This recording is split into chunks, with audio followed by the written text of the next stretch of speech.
The history of what is today the Philippines started with the arrival of its first humans. It is believed they used rafts or boats around 60,000 years ago, with groups of diverse peoples settling in the archipelago. Some of these groups started to develop and expand into bigger settlements, and in the next thousands of years, they evolved into what some scholars believe to be considered early states.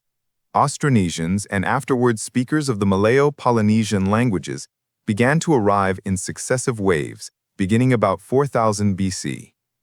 According to the existing evidence, a jade culture existed on these lands starting with the Neolithic era. By 1000 BC, it is believed that the inhabitants of the archipelago had developed into four distinct kinds of people: tribal groups, warrior societies, the Petsy plutocracy, and the harbor civilizations. Also important to note is the fact that the metallurgy reached the archipelago due to trade with India around 300 to 700 AD. The seafaring people of the islands began to trade with the Indianized kingdoms in the Malay archipelago and the nearby East Asian principalities, adopting influences from both Buddhism and Hinduism. Some cultures of present-day Vietnam showed evidence of an extensive trade network. Artifacts and goods were traded, such as glass, agate, or gold. There were also other items present in the region which were most likely imported, including ear ornaments that have been found in archaeological sites in the Philippines, Thailand, and Taiwan. The Indian culture influenced the Southeast Asian region starting with the 1st century. During the period of the South Indian Pallava dynasty and the North Indian Gupta Empire, Indian culture spread to Southeast Asia, and it reached the Philippines, which led to the establishment of new kingdoms largely influenced by the Indian culture and traditions. The date inscribed in the oldest Philippine document found so far, the Laguna Copperplate inscription, is 900 AD. From the details of the document written in Kawi script, the bearer of a debt, Nam Waren, along with his children, is cleared of a debt by the ruler of Tondo. This is the earliest document that shows the use of mathematics in pre-colonial Philippine societies. A standard system of weights and measures is also demonstrated by the use of precise measurement for gold and other items, as well as in astronomy. From the various Sanskrit terms and titles seen in the document, the culture and society of the Manila Bay were that of Hindu Old Malay amalgamation, similar to the cultures of Java, Peninsular Malaysia, and Sumatra at the time. In the years leading up to 1000, there were already several maritime societies existing in the islands, but there was no unifying political state encompassing the entire Philippine archipelago. Instead, the region was divided into numerous semi-autonomous city-states under the rule of the plutocracy. While a number of states existed alongside the highland societies, these smaller structures alternated between being part of or being influenced by larger Asian empires like Majapahit. Around 1225, the nation of Mai, a Buddhist pre-Hispanic Philippine island state centered in Mindoro, flourished, attracting traders and shipping from the kingdom of Ryukyu to the Empire of Japan.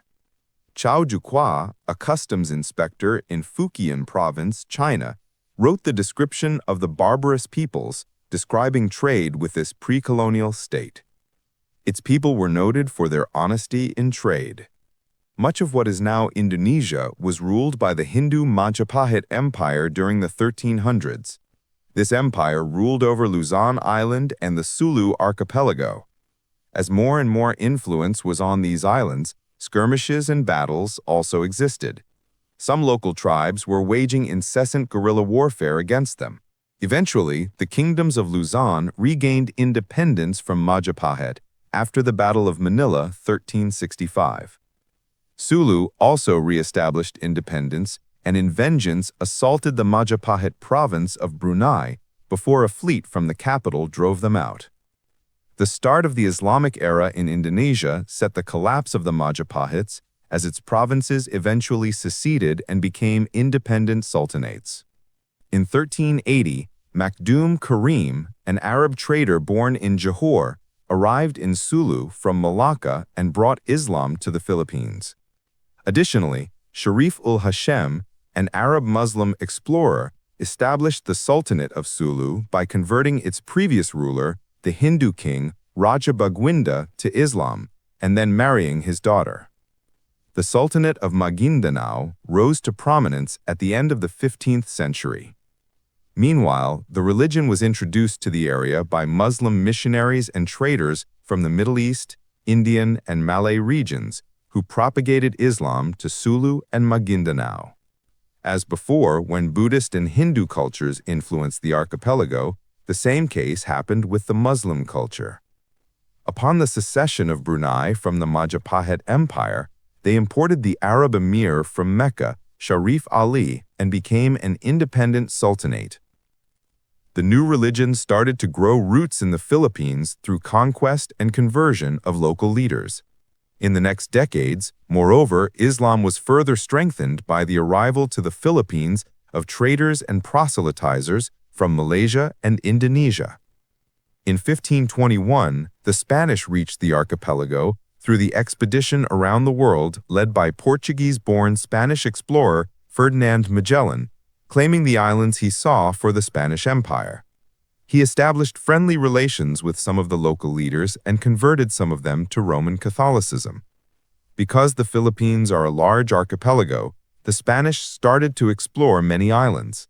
However, the explorer Ferdinand Magellan was killed during the Battle of Mactan against the local ruler Lapu-Lapu. Over the next several decades, other Spanish expeditions were dispatched to the islands. In 1543, an expedition was led to the islands, naming them Philippines in honor of Philip of Austria, who became Philip II of Spain on January 16, 1556. The name was then extended to the entire archipelago later on in the Spanish era. European colonization began in earnest when Spanish explorer Miguel López de Legazpi arrived from Mexico in 1565 and forms the first European settlements in Cebu through diplomatic and military annexation of some lands.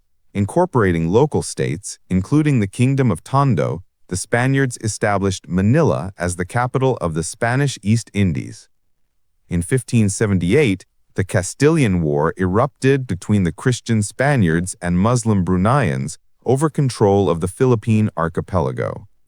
The Christian troops were so diverse due to generally being made up of people under the Spanish rule, including Native Americans, namely Aztecs, Mayans, and Incans, who were gathered and sent from Mexico and South America to be led by Spanish officers that had worked together with native Filipinos in military campaigns across Southeast Asia. The Muslim side was also very diverse, though they were supported by the Ottoman Empire, with their troops consisting of Malay warriors and expeditionary forces sent by the Ottomans, which included mainly Turks, Egyptians, Swahilis, Somalis, and Indians. The conflict ended with a status quo antebellum. Just 20 years after the conquest of Luzon, remarkable progress existed in the work of colonization of the islands and the spread of Christianity. A cathedral was built in the city of Manila, with an episcopal palace. Other monasteries and churches were built across islands, and more people started to convert to Christianity. Furthermore, Spanish and Mexican families settled in the new lands, creating stronger communities. Much of the archipelago came under Spanish rule, creating the first unified political structure known as the Philippines. Spanish colonial rule saw the introduction of Christianity, the code of law, and the oldest modern university in Asia. The Philippines was ruled by the Mexico-based Viceroyalty of New Spain, and after the colony was directly ruled by Spain. Many of the local people revolted in the next centuries due to some abuses made by the Spanish authorities. Their rule ended after the American-Spanish War at the end of the 19th century. In 1898, the Philippines became a territory of the United States. The United States then established the insular governments to rule the Philippines. In 1907, the elected assembly was set up with popular elections. The U.S. promised independence in the Jones Acts to the country, and the Philippine Commonwealth was established in 1935 as a 10-year interim period to full independence. But before gaining total freedom, in 1942, during World War II, the Philippines was occupied by Japanese forces.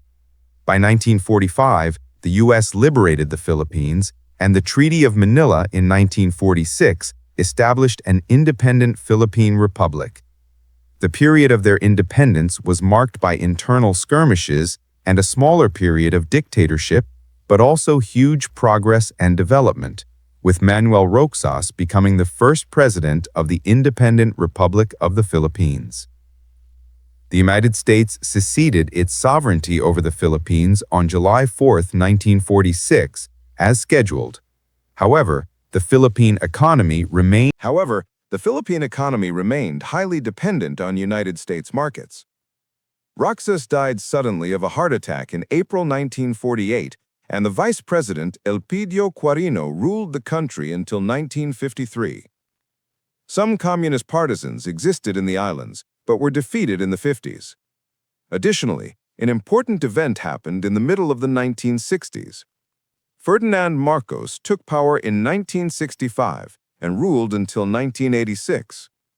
This era included the final years of the Third Republic, from 1965 to 1972, and the Philippines under martial law, 1972 to 1981. His reign was marked by dictatorship and instability. In 1986, Ferdinand Marcos was removed from power and replaced by Maria Corazon Aquino. Up to the present day, 5 other presidents ruled the Philippines.